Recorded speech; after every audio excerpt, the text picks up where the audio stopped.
Hi, everybody. My name is Kevin Moriarty. Welcome to Waterline Writers. We meet here in this beautiful art gallery to hear original, creative work in all styles and all genres. And you're going to hear a bunch of that tonight. If you're a writer, and I know some of you in the audience are, you can participate. Please send your work or your submissions to waterlinewriters@gmail.com. If you have questions about the submission process, you can go to waterlinewriters.org, and we have a nice page there about how to do all that stuff. We have a special need for our March show. In conjunction with Water Street's art exhibit in March, we are having a themed show, and the theme is called Climate Crisis Solutions.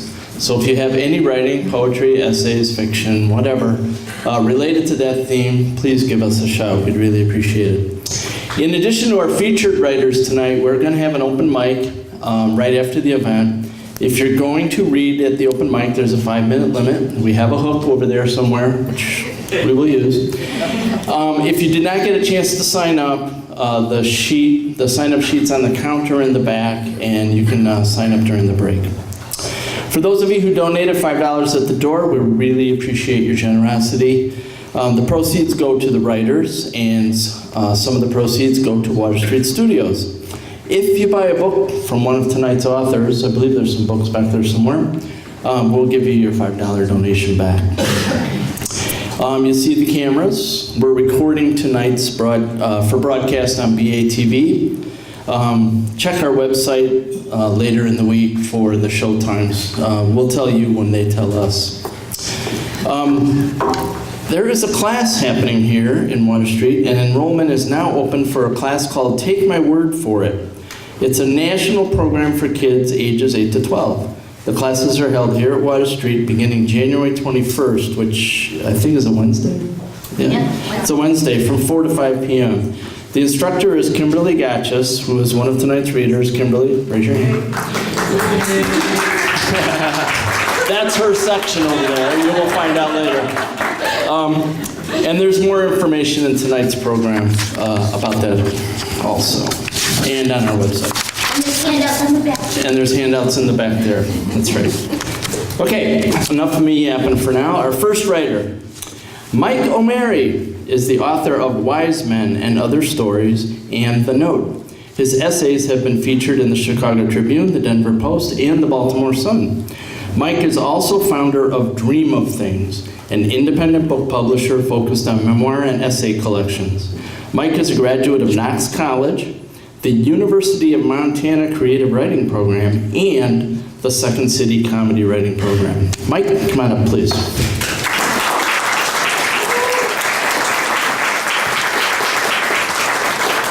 Thank you, Kevin, and thank you, Ann, for having me here, and thank you, everybody, for turning out.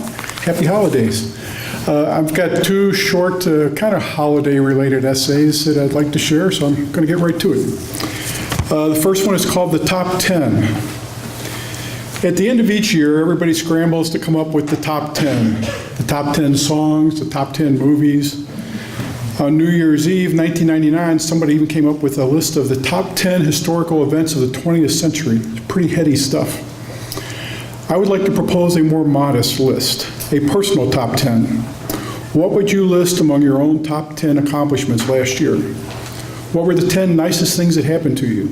What were the 10 strangest things? What were your 10 best days? The first time I tried to come up with a personal top 10 list, I had trouble thinking up 10 of anything. It seemed not much had happened in my life. And of course, despite the fact that not much had happened, it also seemed like I had been busier than heck. I was tempted at that point to make a to-do list, but we always end up carrying those around like so much excess baggage. So instead, I just made a list of 10 things that were going on in my life at the time, sort of a personal balance sheet to describe where I was and what I was doing. Back then, I was trying to finish work on a graduate degree. I had some debts to pay off. I wasn't getting along very well with my boss. I wasn't getting along very well with my wife. I had a number of household projects I had been putting off. So I wrote it all down, then I folded up the list and tucked it in my wallet. When I pulled out the list a year later, I was amazed at how much things had changed. Some of my problems were gone, some new problems had taken their place. But overall, I had accomplished much more than I would have imagined.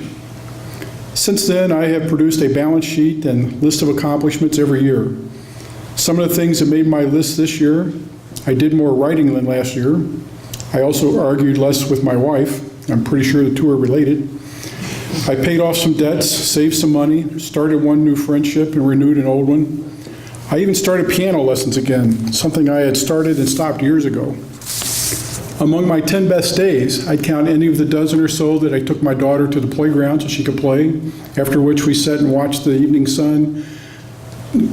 sky turn orange, red, pink, and purple.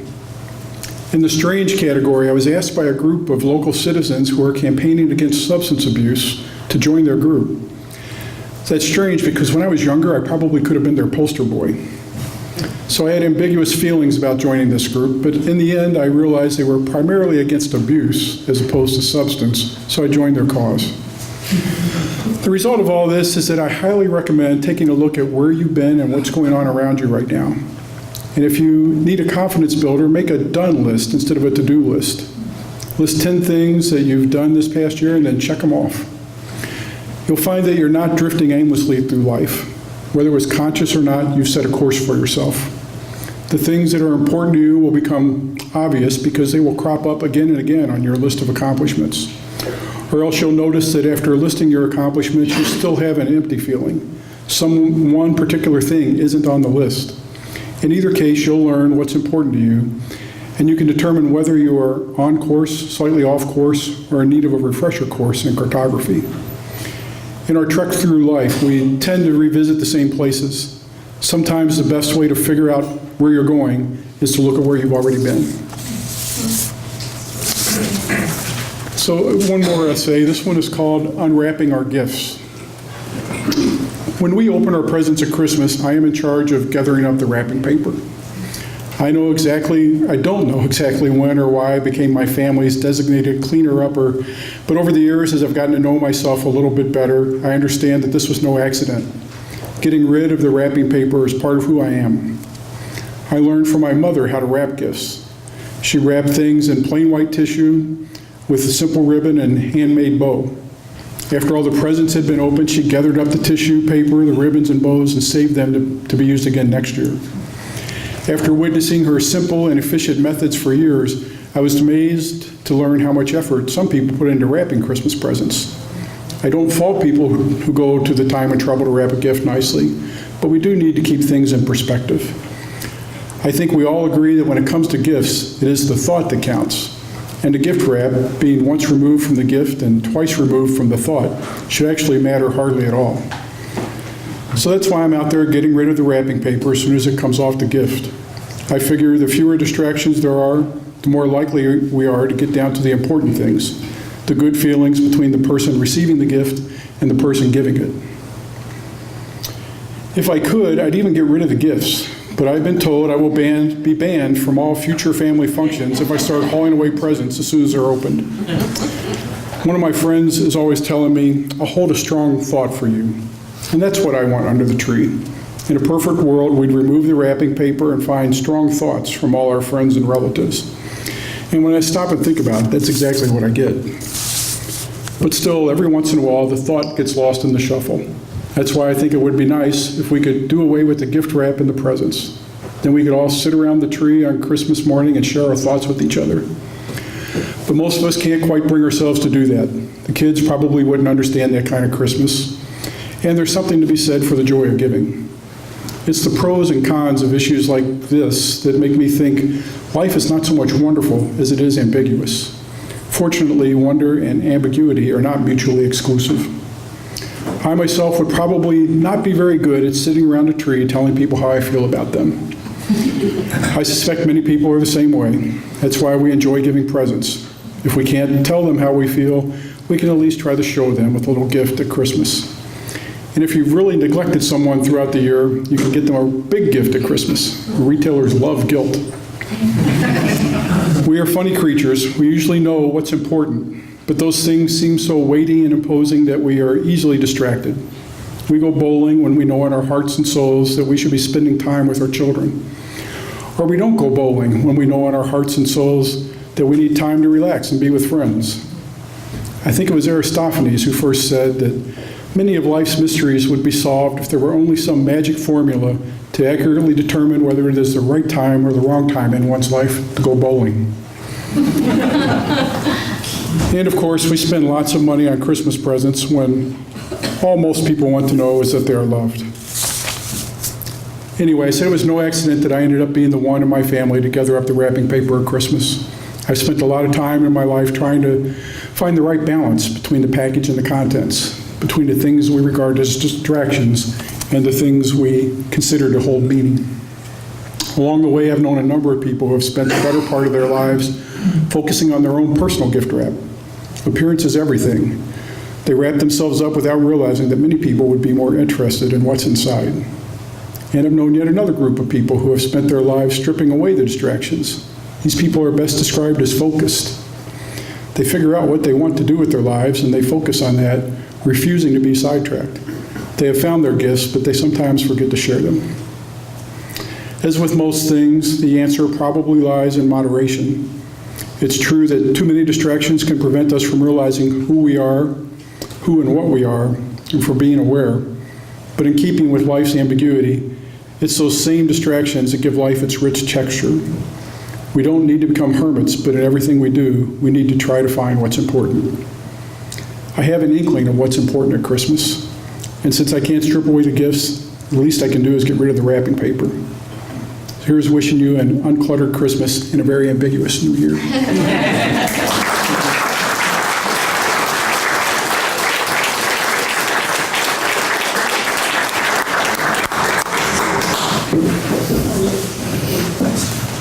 Waiting for some folks to sit down.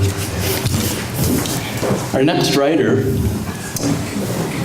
is, there, right there, Wayne E.J. Johnson. Wayne has had a dozen or so articles and short stories published in places such as Tooling and Production. I'm guessing that wasn't a short story. The Chicago Tribune, the Herald, Rivulets, and online in Combat, and the journals of Father Nick Thomas. He has ghostwritten 2 books, one of which was for the founder of Oil Express, and currently writes a bi-weekly humor column for The Voice. He wrote a screenplay that was a recent runner-up in Screencraft's screenplay contest out of over 1,000 entries. You can find out more about Wayne at his website, wayneej.wordpress.com. Wayne, please, come on up.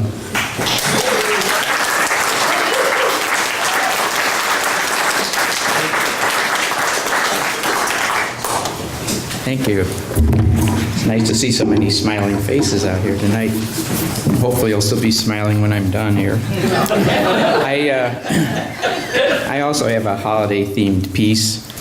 It's from my past as in the entertainment industry, and I think you'll find it rather touching and heartwarming. It's called The Incredible Exploding Jewish Santa Claus. Traverse City, Michigan marked the close of 2 weeks of Christmas magic shows performed twice daily by our itinerant troupe of magicians and clowns for the benefit of charitable groups across Indiana and Michigan. I was the musical technical director, doubling as Cheyenne, Mysterious Prince of the Orient. Benjamin Hoffman and his partner Doug were the fat and skinny members of a clown team. Because Ben possessed the necessary corpulence, he arranged with Hal, the show promoter, to portray St. Nick, or Santa Clauski, as he preferred to be called, for a few extra dollars. Hal provided him with a brand new $400 crushed velvet Santa suit. Before each show, Ben, in his Santa attire, would circulate through the audience, mingle with the small fry, and accumulate Christmas wishes. He delighted in broadening and emphasizing his mild Yiddish accent while performing sleight of hand. As clowns during the show, he and Doug did their slapstick routine, and then at the end, Ben was back in his Kris Kringle suit to hand out small gifts to the kiddies as they exited. Ben's final appearance was always dramatic. As the curtains parted, he entered at center stage in the midst of a small snowstorm precipitated by a homemade snow gun. The gun was a short, triggered black pipe loaded with an explosive charge and packed with white confetti, and then when it fired overhead, it looked like snowfall. Ben didn't realize it then, but he was about to carve out his own niche in local folklore by way of a cataclysmic event that is today still recounted around crackling hearths over mugs of hot spice cider throughout the great North Country. Now, from the onset of the tour, Ben had been having his share of bad luck. It snowed on his way all the way from his drive from New York, making travel hazardous and slow.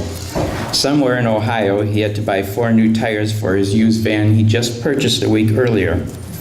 Then late one snowing Michigan night, as our caravan wound its way over the icy roads to the next town, the reflection of Ben's headlights disappeared from my rearview mirror. I swung around back down the 2-lane road and saw a rather macabre sight. It was Ben, standing by the side of the road with his thumb out, his clothing in tatters. Blood dripped from various cuts and abrasions. I didn't see Doug anywhere. I pulled over and rolled down my window. "Excuse me, but would you happen to have a 3-foot Band-Aid?" Ben asked, grinning. I drove him and Doug to the nearest emergency room, and between the two of them, they sustained a sprained ankle, a fractured arm, and required 65 stitches to close up new and non-essential openings in their bodies. The van had to be torched to pieces to remove the show equipment they carried. Without further mishap, we arrived in Traverse City. I had been warned that for some unknown reason, the children here were always unruly, almost to the point of being bloodthirsty. Earlier, I thought of using wolfsbane and a crucifix to maintain order, but I missed the opportunity to pick up either. "Listen to those weird sounds out there," Sandai said to Ben. He peeked through an opening in the curtains out into the audience. "It's like something from Dawn of the Dead. I'm not going out there that much of a crazy, I'm not," he said. "It's showtime," Hal called from the left wing of the stage. "Ben, you better get out there before they eat the seats." All right, already, I'm going. He swung his trick bag up over his shoulder, smoothed his white beard, and cast a glance heavenward. "What's a nice kosher boy like me doing in Drek like this?" He mumbled, and he walked around the curtain, down the stairs, and out into the snarling, cloying juvenile mass. I took the stairs on the opposite side and seated myself at the organ. Ben squeezed through the rows of the auditorium seats while the children clawed at his beard and his red jacket. As he neared the end of one row, close to where I played background music, one rampageous little girl kept jumping and grabbing at the hair on the back of his head. He finally wheeled around, leaned over, and in a pleasant tone with a sugary smile asked, "What's your name, little girl?" "Joanne," she screamed. "Joanne, you little schmagegi, how would you like it if Santa Claus beat the out of you already?" She didn't answer, but just slowly melted down into her seat. The afternoon show with the out-of-control audience had tested the patience of all of us, and it had now thankfully reached its finale, the always awe-inspiring reappearance of that great gnome from the north. Ben stood backstage next to me in my Chinese getup, muttering and cursing the maniacal children out front, and all the while stuffing gunpowder into his snowstorm cannon. "So, those little creeps want to make a schlemazel out of Santa Clauski, huh?" he grumbled. "I should give them something they won't forget. I should blow the whole bunch of them into August with this thing." Ben stuffed in more powder, then packed the pipe solid with white confetti and walked to the center of the stage. He held the pipe in front of him at the ready and waited for the curtains to part. The MC strode across the stage in front of the curtains and then stood a little bit off to the right, stage right. "Well, that's about it for today, boys and girls, but wait a minute. What's that I hear? Is it sleigh bells? Why, yes, it's. He was cut off in mid-sentence by a deafening, thunderous explosion, the apparent detonation of some unthinkable doomsday device. The front curtains ballooned outward, then belched a great cloud of white smoke and confetti onto the front rows. On cue, a stagehand pulled the rope that slowly parted the curtains. The smoke began to clear, revealing a hazy blackened something that resembled a large fuzzy lump of charcoal. The smoke dissipated further, and I could see that the fuzzy charcoal was actually Ben. He looked like a fat, wily coyote whose latest scheme to catch the roadrunner in some devious trap had gone horribly wrong. His head and eyebrows were gone. What remained of his Santa beard smoldered and stood out at right angles to each side of his head. The bright red Santa jacket was mostly a memory, save for the cuffs and some shreds around his waist, which hung down over the wide black belt. In front of his smoking chest hairs, he held the charred remnants of the trigger portion of his snow gun. The rest of it had been vaporized. Burnt confetti drifted slowly down on him from somewhere up in the curtains. The MC ran back to him. "What happened?" he cried to Ben. He turned to me and then back to Ben. "Are you all right?" Ben cautiously began to move. His head went slowly downward as he surveyed the damage. When he saw that his chest hairs were still smoldering, he dropped the trigger and frantically beat out the embers. "Close the curtains," the MC yelled, waving his arms. I had lost my Chinese hat and both my contact lenses in the explosion. I pushed the awestruck stagehand out of the way and groped for the rope. I pulled the curtain closed as fast as I could.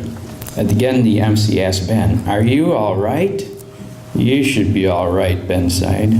"What happened?" "The Michigan snow gun blew up." The crowd in front, dead silence in the big boom, began to murmur back to life. Gradually, they started to applaud and cheer.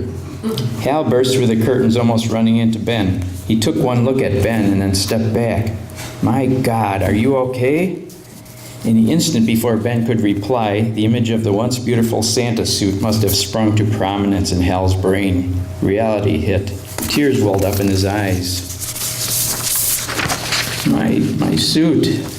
My $400 Santa suit. He turned to me with a glazed expression. "Did you know this suit wasn't even 2 weeks old yet?" Out front, the children screamed, "Yay, Santa, more, more." Ben, still smoking, turned and painfully walked towards his dressing room. Hal followed, shaking his head and saying to no one in particular, "I picked the fabric out myself. My suit." And contrary to what his appearance suggested, Ben suffered only minor burns and the loss of some body hair. The last I saw of him was at the bus station as he and Doug boarded to head back east. "This tour is really a nightmare for you, wasn't it?" I asked. "A nightmare? What nightmare? Just because I have a broken arm, cuts and burns from head to foot, and no more hair on the front of my body, which hurts too much to grow it anyway, and no more van with the new tires, and I'm about $2,500 in the hole? Listen, a tour like this I don't need every day, not even every other day. I will tell you this, never again will this Chaim Yankel even utter the word Christmas, and if I do, may my tapeworm develop constipation." He stepped into the bus. "Travel well," he smiled back at me. I haven't seen him since, but his legend, the legend of the incredible exploding Santa, persists. How ironically prophetic Ben was when he grumbled that he'd give those Traverse City kids something they would never forget.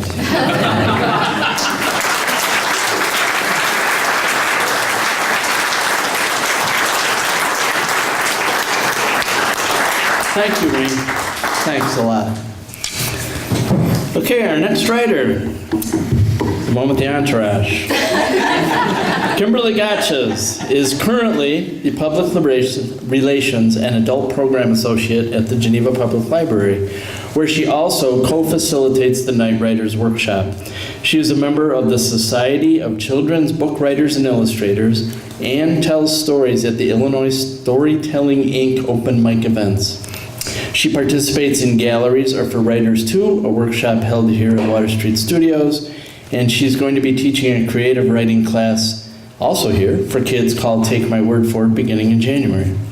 A version of Under the Branches of My Family's Tree, which is what you're reading, correct, was a winner of the Intergeneration 2013 Storytelling Contest. She uses this story to teach a writing workshop for teens and adults called Special Objects, Symbolism, and Family Stories. Kimberly enjoys connecting people across life stages through the literary arts. You can find more information about Kimberly at kimberlygotches.com. Come on up.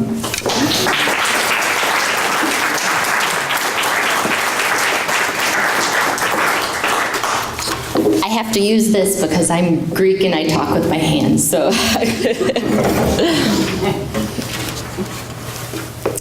Well, first I just want to say thank you. We're so lucky to have Waterline and Ann and Kevin, and I'm so grateful to that. And as he said, my passion is intergenerational relationships, and I think that comes from my family, and I hope some of that will come through today. I This is the first time my mom and stepdad are hearing this, and it's a thank you to them, so this is special for them. The only thing you need to know is that Yaya and Papu means grandmother and grandfather in Greek. Now you're ready. Truth from the branches of my family's tree. Before I was a month old, Yaya placed me under the branches of my family's tree. It was December 1983, and I've heard the story so many times I can almost remember it happening. Yaya slowly lowered us both to the floor and bundled me in the tree's soft skirt. A porcelain bell seemed to float on the nearest branch, and she gently tapped it, humming while it jingled. Scents of her pasticho cooking and the tree's pine needles embraced us. Yaya's face was just an inch from mine. The lights behind her orange hair made it look like a halo. She whispered, "Sweetheart!" Sweet, high and shrill, heart, light and airy, resonated deep within me. Smelling pine reminds me this was an imperfect memory. Before I was born, Mom bought her artificial tree. She had suffered through years of terrible allergies before she married, moved, and acquired pine-free relief. Mom is known as a quiet fighter in our family. When she was 18, she didn't tell anyone she was in pain until her appendix nearly burst. Her legendary line, which led to Papu rushing her to the emergency room, was simply, "I have a bit of a stomach ache." We all knew exactly what Yaya thought of Mom's fake tree. She told the same story every year. "When I was a little girl, our neighbor worked for Adis Brush Company. He designed fake trees with the material they used to make toilet bowl brushes," she said, wagging one finger and waving the other hand like she was conducting the Greek symphony. "We know, sweetheart," Papu would say and wink. "You told Mr. Adis you don't want to think of cleaning toilets on Christmas." Our family lore is full of the trials and tribulations that Papu survived to get Yaya her perfect trees. He would travel from St. John's Tree Lot and up the 3 flights of stairs to their apartment several times. I could just hear poor Papu stomping up the stairs, lugging the tree behind him. I picture him looking up to see Yaya shake her head and wag her finger at the top of the final flight. Bold and protective, Yaya was the first woman in my Greek family to be born in America. Family meant everything to her. She once poured red Kool-Aid over the head of a blonde boy who was bullying her children. Once I came along, her only grandchild, her protective powers were supernatural. One time, her car broke down in a snowstorm on our way to my first performance in St. John's Christmas play. She put the car in neutral, checked I had my hat and gloves on, and then we pushed that car together for 2 miles and made it to that church. I remember the Christmas Eve I was 5 years old. Yaya and Papu had visited and gone home. I was up late, sitting by the tree and holding out hope for Dad to read me a story. Mom read my favorite picture book version of The Night Before Christmas.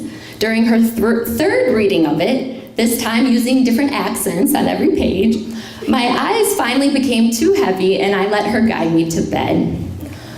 Around midnight, I was woken by heavy footsteps and a thud. Santa! I slipped my bare feet onto the floor and tiptoed into the hallway. When I entered the living room, my eyes settled on a huge heap on the floor. All those presents. I put my hand over my mouth to muffle a shriek of glee. Mom appeared next to me and flashed on the lights. I blinked and rubbed my eyes. Instead of a pile of presents, I saw our tree lying on the floor. It was flattened like someone had sat on it. The halo from our angel topper was cracked in half, 2 golden crescents strewn atop shattered white lights that twinkled like stars. It was like the sky fell too. I didn't do it. I said. Maybe Santa knocked it over. Dad lost his balance again, Mom said, staring at one of his bottles on the table with the milk and cookies. The sound of snoring coming from the tree broke our silence. Dad was sleeping on the floor. Mom started shaking and leaned against the couch like it was holding her up. I had never seen Mom cry. I tried to pick up the tree to make her stop, but it was too heavy and my hands were too small. I called out for Dad to help, but he didn't wake up. Stay away from the glass, Mom said. She stepped in front of me and gently took the tree in her arms as if she were hugging it. She raised it up and waited while it wobbled like a toddler before its first steps. A single strand of white lights remained lit, and a scattering of ornaments clung to the branches, trying desperately to hang on. I went back to my bedroom. The last thing I saw before closing my door was Mom, shoulders sagging, sweeping up the broken pieces around Dad. I thought she was sad about the tree. I didn't know Dad was struggling with addiction. I didn't know the word divorce or that our family was about to break apart. All I knew was that the tree was fragile. Dad would walk by and brush against its branches. When it swayed, all I could do was pull my knees to my chest and hold my breath. I didn't want to be the reason that it fell. But it did fall, again. This time, Mom asked Dad for something to hold it up. I don't know, look in the garage, he said. I covered my ears before the door slammed behind him. The garage was a scary place. Winter had become extremely cold, so mice camped out there. My misguided memory is of huge rats the size of my head. But Mom was like Clara in the Nutcracker, braving the Mouse King and his troops. I watched her go in with her head held high. When she returned, she marched to the tree and wrapped thick white rope around it and through the curtain hook. In my eyes, she was a hero. Before the next Christmas, Mom and I moved in with Yaya and Papu, and Dad stayed behind. When I'd ask why he didn't come too, Mom would go into the bathroom. She'd run the sink faucet, but I could hear her cry. Sometimes I'd tap on the door, but I never knew if she heard me. I was too afraid to tap louder. Our tree made the move with us and brought joy to us all, including Yaya. She even stopped telling the toilet bowl brush story. For the first time since they'd married, Papu did not have to buy Yaya a tree. I think he liked our artificial tree best. Papu had become sick with cancer. He was too weak to decorate the tree with us, so he sat in his favorite chair to watch. Yaya fluffed the branches meticulously, pulling apart the bristles and standing back until Papu promised he could not see the tube in the middle. Mom unwrapped ornaments from tissue paper, and Yaya and I alternated ahs and oohs. We all awed for the porcelain bell that managed to survive the many falls. By some miracle, our tree stayed standing that year. It was like it knew how much we needed it to be strong. The following year, Mom started dating a man named Rick. He witnessed the next tree falling. Mom cried in front of all of us. Rick looked shocked and escaped out the door. I covered my ears, yet there was no loud slam. The door remained open. I listened to his footsteps travel down the 3 flights of stairs. I was the one who heard the footsteps travel up the stairs. Rick came back.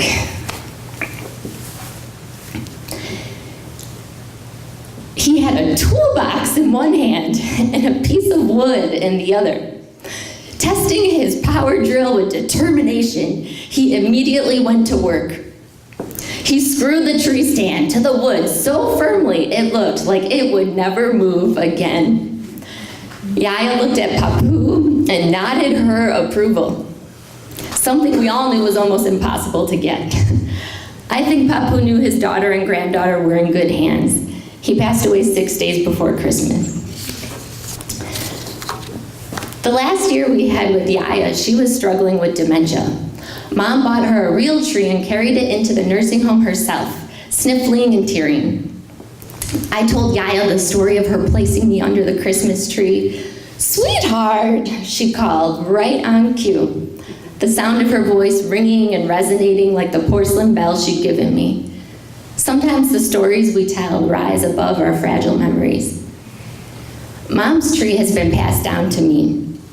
After everything it has been through with us, I like to imagine what it would say. I think it would commend Yaya for welcoming it, her daughter, and her granddaughter with open arms. It would thank Mom for holding it up. She may be a quiet fighter, but her actions resound.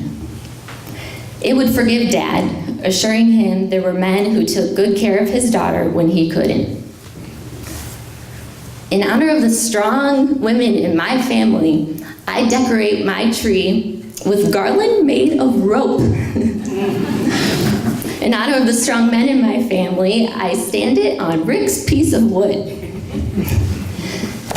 I am no longer afraid that it may fall. We all go through times where we may be wobbly, and sometimes we fall multiple times. But I know when I fall, I have the strength to get myself back up. And I know that I have support, a lot of it, when I can't do it alone.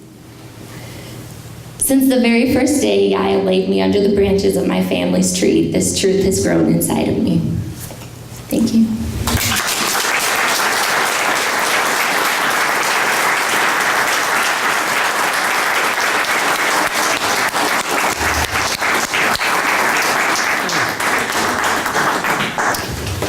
Nicely done.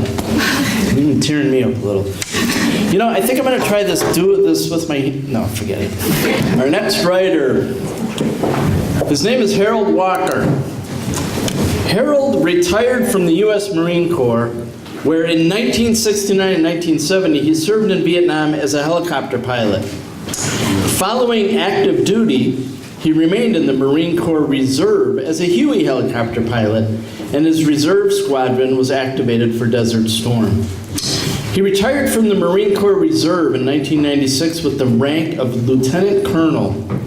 His civilian occupations have included Special Agent in the Bureau of Alcohol, Tobacco, and Firearms, and as a Senior Special Agent in the Nuclear Regulatory Commission's Office of Investigations.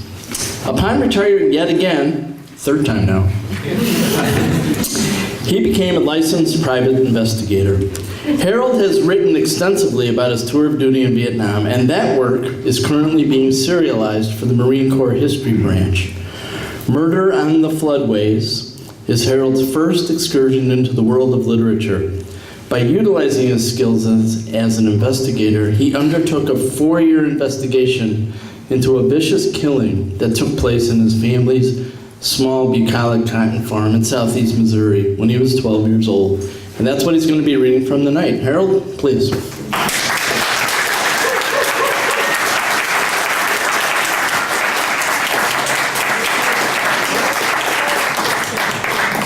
Well, it's a challenge coming up here after the stories I've heard tonight and people have talked to about them. But like I said, this is my first opportunity to do this, and the story itself, it's called Murder on the Floodways, 1957. And I lived it along with some other people, and so I had to go back and retrace my steps and find out what happened. This is just an excerpt from the story that occurred, and this little story occurred in 4 days of winter in 1957 in a remote corner, I should probably say a remote area in Missouri it's in southeast Missouri, and it's called the Boot Heel. I don't know anybody traveling from Memphis to St. Louis or in reverse on Interstate 55, you travel right through it. You probably wouldn't notice any of these large canals and ditches and things of that nature that make it up. The Boot Heel is a region that is as southern as any state in the Deep South. Between 1914 and 1928, 500,000 acres was reclaimed from a great primordial swamp through an elaborate network of ditches, canals, and levees. Now, these became known as the floodways. It was on our small farm that a fellow named Hokey, a colorful local character, killed his best friend with a shotgun in front of a family of 8. A few hours later, he died by a blast from that same gun.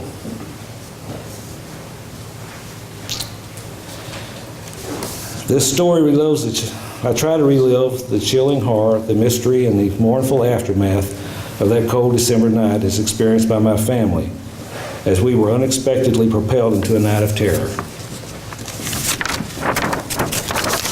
This excerpt takes the place where I'm going to introduce a fellow by the name of Hokey.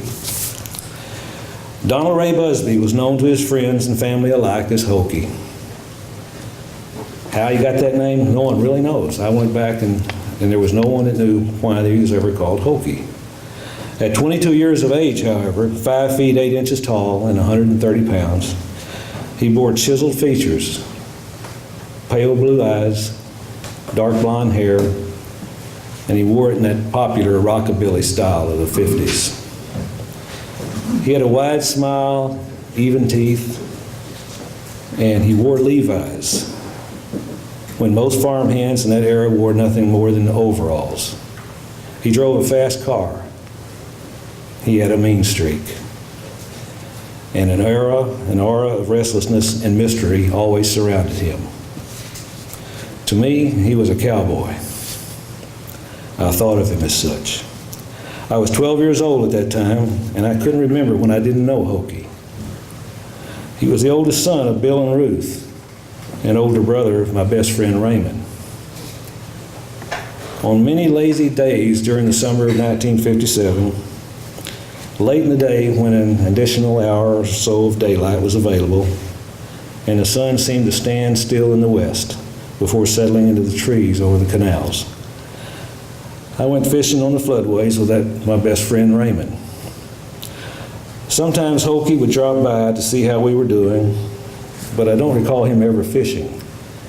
He normally would just sit and watch us, throw some rocks around, ignore the fact that we were fishing, throwing rocks where we were fishing, and then he'd just watch us.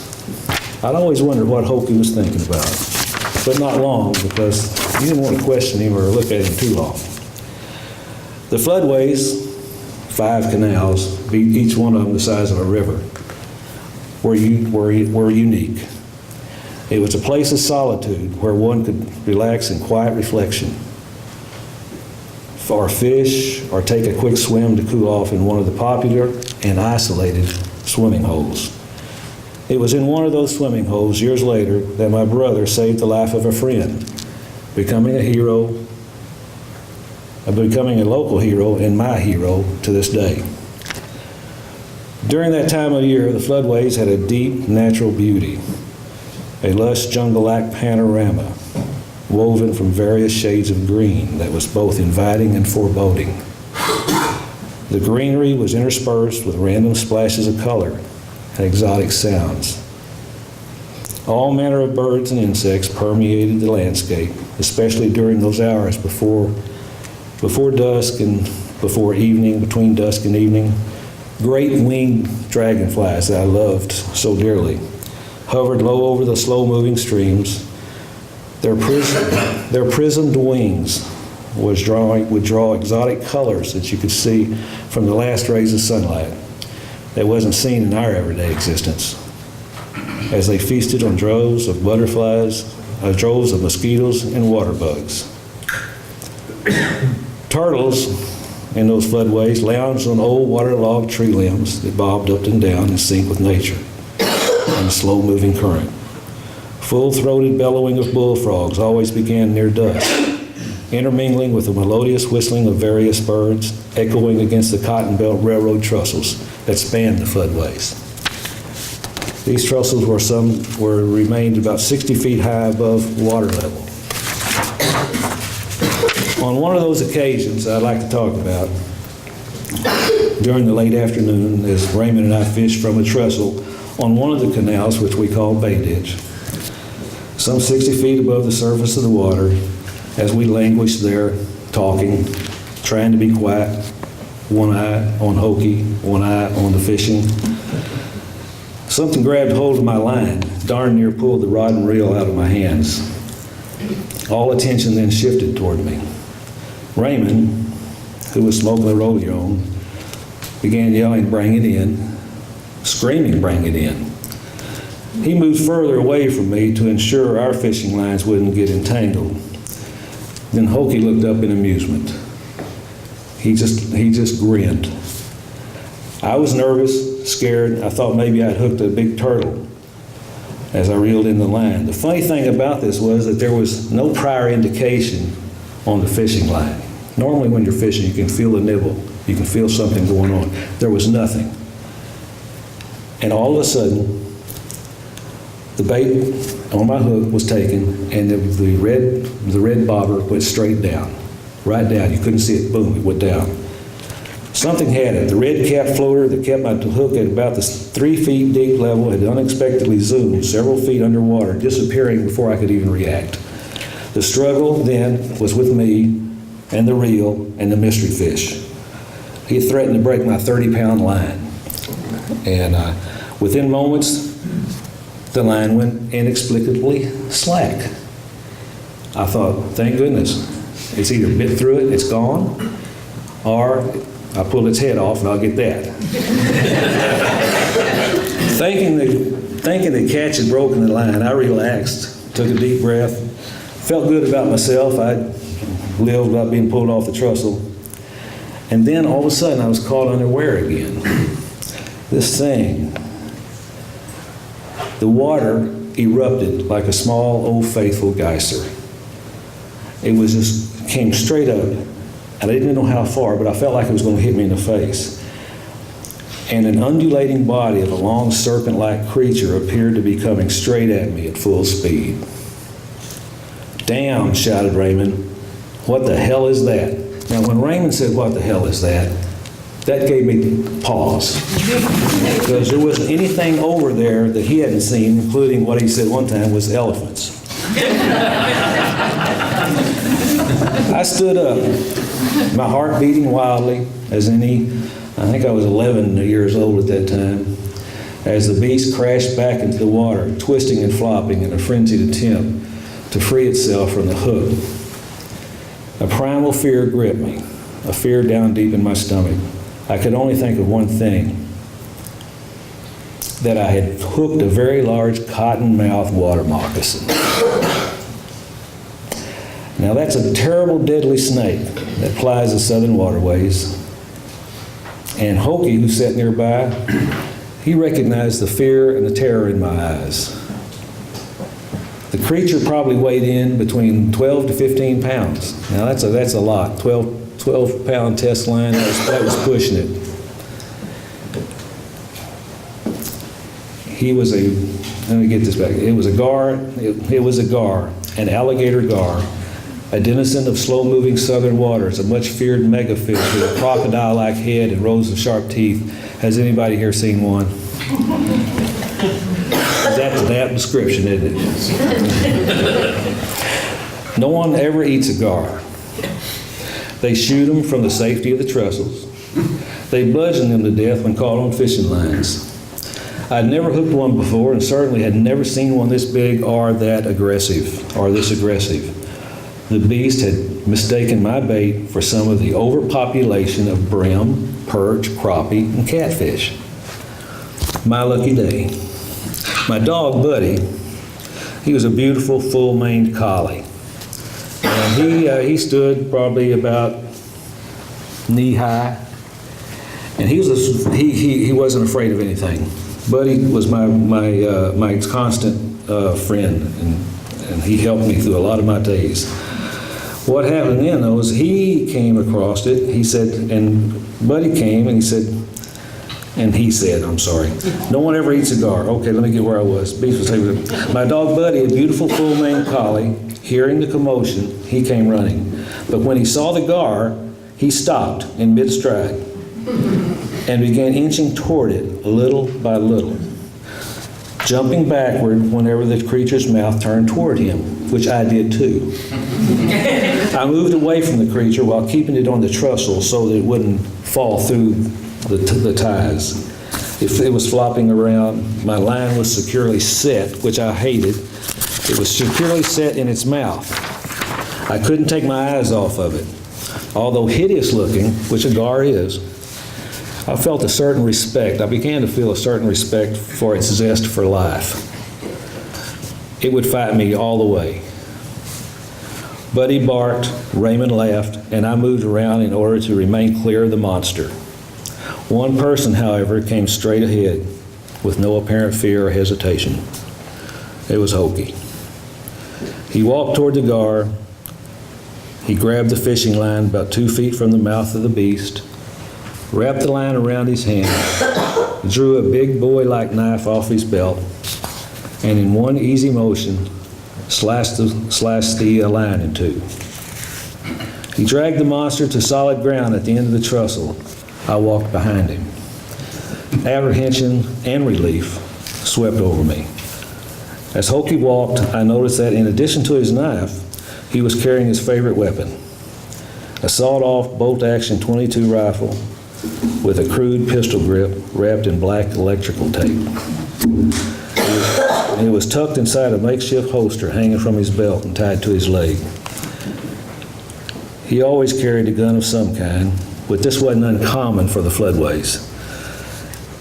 If for no other reason than to protect yourself from snakes and other wild creatures, including humans. Hokie laid the beast down on solid ground beside the railroad tracks just east of the trestle, then stepped back a couple of feet, looking at it like he was measuring it. He pulled out his holstered firearm, cocked it, and moved closer to the gar, placing the barrel of the gun within a few inches of the beast's head. Crack! A bullet entered the head of the gar, near its left eye, and blood gushed. I'd seen the short rifle on many previous occasions. Hokie's normal firing stance with his gun was to fire it from the waist with both hands. His right hand wrapped around the pistol grip with his forefinger on the trigger and his left hand gripping the forearm of the gun.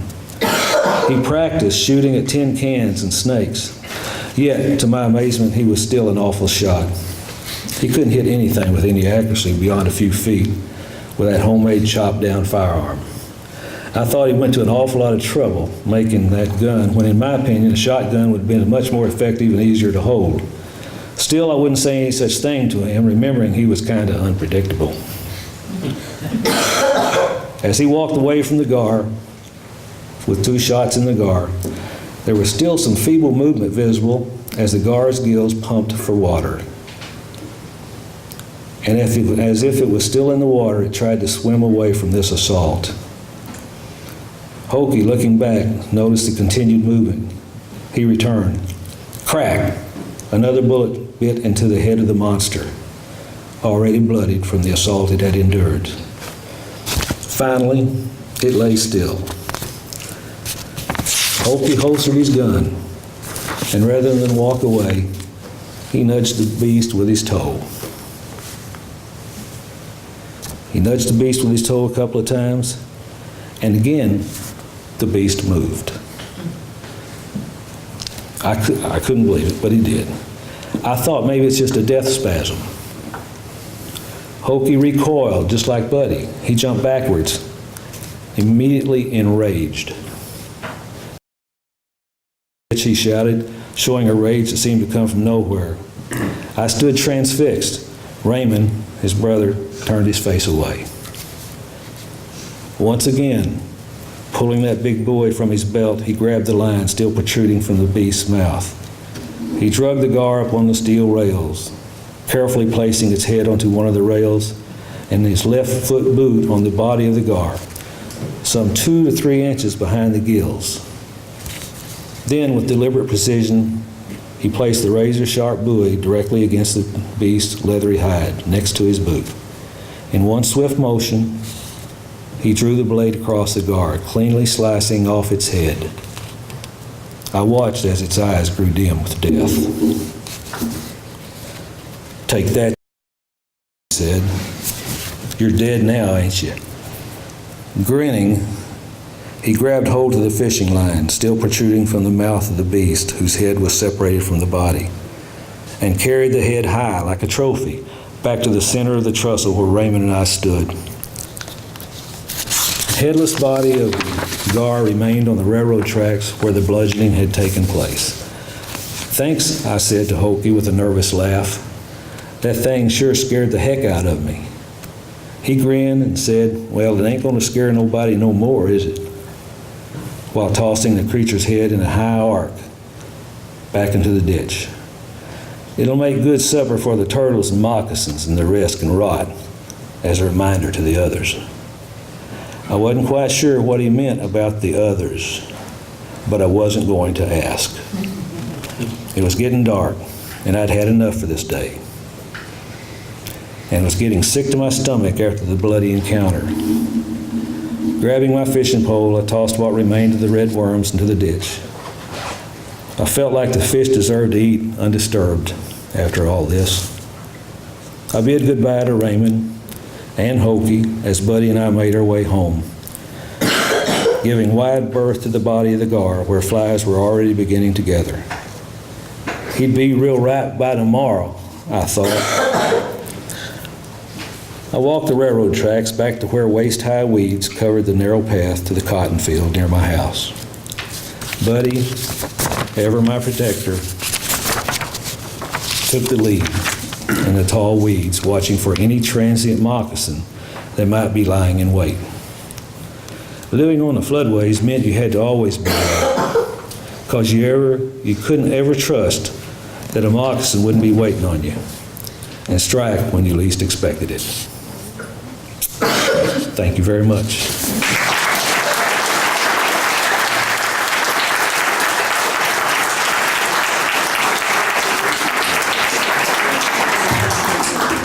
Thanks, Harold. Thank you. Okay, our final featured writer tonight, her name is Blythe Baird. Blythe is a poet, an actress, and a feminist. In 2014, she represented Chicago as one of the youngest competitors to ever compete at the National Poetry Slam.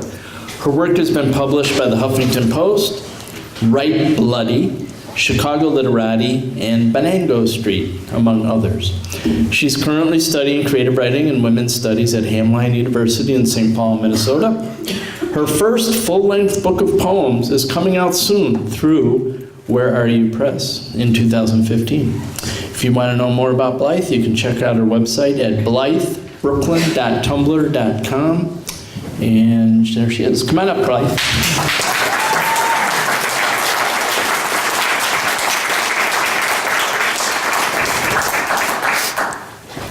I'm sorry I had the rudest coughing fit. I'm really sorry about that. I'm just a little bit sick, but don't worry. I will still do poems for y'all. My name's Blythe Baird, and I'm 18 years old, and I'm gonna do some spoken word poetry after I make sure I don't die during this. College is full of viruses. Okay. High school. This is how to run a stick of chapstick down the black boxes on your Scantron test so the grading machine skips over wrong answers. This is how to honor roll. Hell, this is how to National Honor Society. This is being voted most likely to marry for money or talks the most, says the least for senior superlatives. This is stepping around the kids, having panic attacks in the hallway. This is being the kid with a panic attack in the hallway. This is making the A with purple moons stamped under both eyes. We had to try. This is telling the ACT supervisor you have ADHD to get extra time. Today, the average high school student has the same anxiety levels as the average 1950s psychiatric patient. We know the Pythagorean theorem by heart, but short circuit when anyone asks us, "How are you?" We don't know. We don't know. That wasn't on the study guide. We usually know the answer, but rarely know ourselves.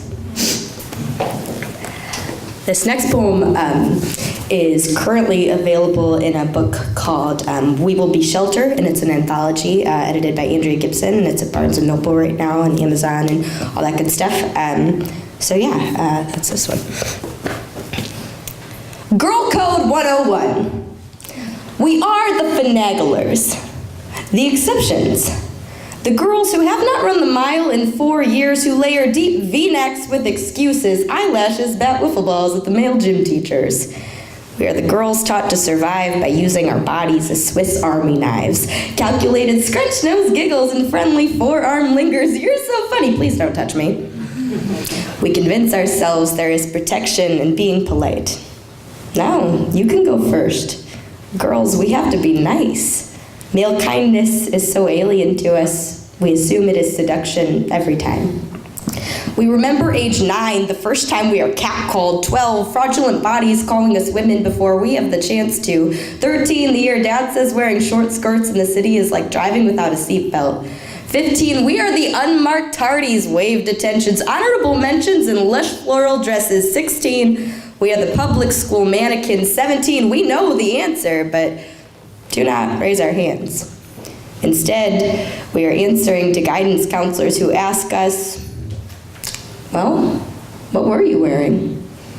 Their voices clinkless toasts. We are let off the hook from hall monitors, retired football coaches who blow kisses and whisper Little Miss Lipstick into our ears in the high school cafeteria. We shiver, but hey, at least we still get away without wearing our student IDs. This is not female privilege. This is survival of the prettiest.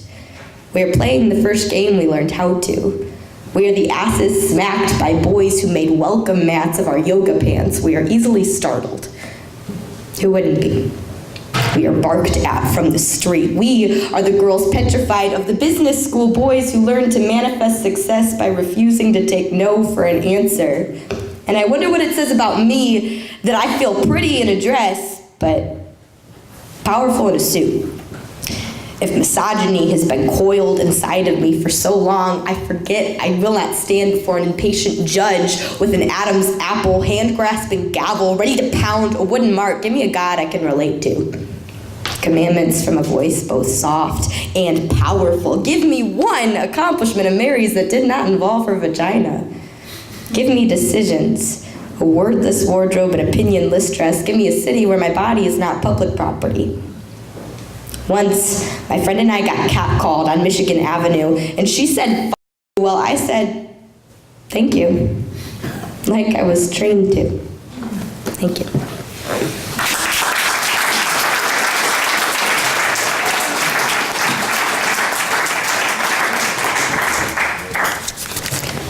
I'm not just a poet, I'm also a sandwich artist at Subway. So I wrote a poem called Working at the Sandwich Shop, Subway. A boy wearing shorts in the winter with a beanie that says "Bitch" and Times New Roman on the front wants to know if I can write my number in Chipotle sauce on the bun. His friend requests exactly 18 black olives. A girl on a cell phone informs me that the cucumbers and tomatoes on her sub absolutely cannot, under any circumstance, touch each other, but it's okay if they, nudge. My back is a popular lunch table. My sweat is the flavor of the week. Sometimes people attempt to engage in some sort of strange casual chatting when I ask what I can get for them. Pro tip, yeah dude, the weather outside is frightful. Now tell me what you want on your frickin' sandwich. Too many old dudes with boring flatbreads and Bluetooths in their ears point at their watches as if it'll somehow speed the whole process up, complimenting my lipstick like they are doing me a favor. Nowhere on my name tag does it say, "Your babe." I do not owe you a single thing, but this here sandwich and a complimentary napkin. There is mayonnaise on the bridge of my glasses, and my fingers are pruning with pickle juice. If you try to crudely flirt with me in the toppings line, I will give you the roast beef that looks like an oil spill. I will give you the meat with all the fat. Accidentally, I charged one kid $2,063 for a white macadamia cookie instead of $263. My hair smells like jalapenos. There are exactly 2 minutes and 36 seconds left before we close and my shift is over. So naturally, the entire football team decides now is prime time to order 30 sandwiches. Upon telling my boss I have discovered that the cucumbers and green peppers expired yesterday, she calmly tells me to simply cross off that date and write today's date. When I finally clock out and start my homework, my textbook is stained with spicy mustard. I have no idea how it got there. but I will never spit in your sub for revenge. I will admit, I'm thankful to be working at all. So I will smile with all my teeth. I will swaddle your sub in paper like a newborn. I will tell you to have a good day. But tonight, I will wash my apron in the blood of rude customers.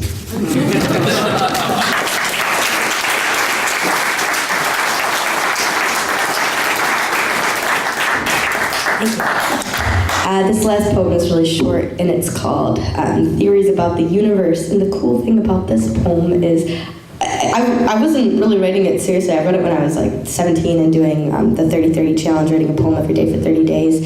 And recently, this past week, my favorite Twitter account, Baby Animal Pics, tweeted this poem. I was thrilled. Okay. Theories about the universe.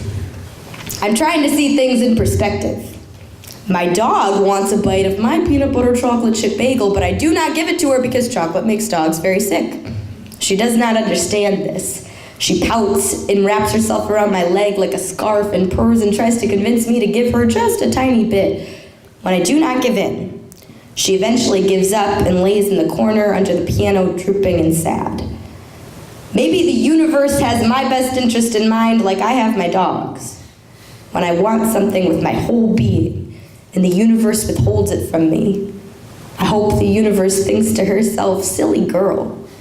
She thinks this is what she wants, but she does not understand how it will hurt. Thank you.